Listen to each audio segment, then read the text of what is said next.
اور الحمدللہ جیسے میں نے کہا تھا کہ پچھلے دنوں میں ان کے بعض فیصلوں میں غلو تھا، بعض فیصلوں میں دانشمندی کی کمی تھی. ایسا لگتا ہے کہ اس 20 سال کے عرصے میں انہوں نے اپنے آپ کو کافی تبدیل کیا ہے اور اس کا اعتراف بھی کیا انہوں نے.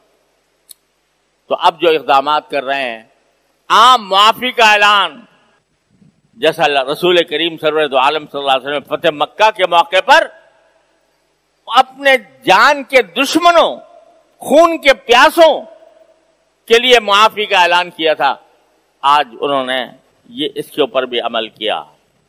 اور یہ جو پروپیگنڈا کیا جا رہا تھا، ماشاءاللہ ہماری اس مغربی دنیا کو خواتین کے سب سے زیادہ فکر ہے کہ ان خواتین جو ہیں ان کے حقوق کی بڑی فکر ہے. جب بمباری کرتے ہیں تو خواتین کی فکر نہیں ہوتی، بچوں کی نہیں ہوتی، انسانی حقوق کی نہیں ہوتی. لیکن اگر کوئی اسلامی حکومت آئے تو اسلامی حکومت کے ساتھ نام آتے ہی کہ خواتین کا کیا بنے گا، خواتین کے ایسے کیا حقوق ہوں گے. تو آج انہوں نے الحمدللہ اس پروپیگنڈے کا بھی خاتمہ کیا اور کہا کہ اسلامی حدود میں رہتے ہوئے خواتین کو ان کے تمام حقوق دیے جائیں گے. یہ سارے اعلانات الحمدللہ بڑے خوش آئند ہیں.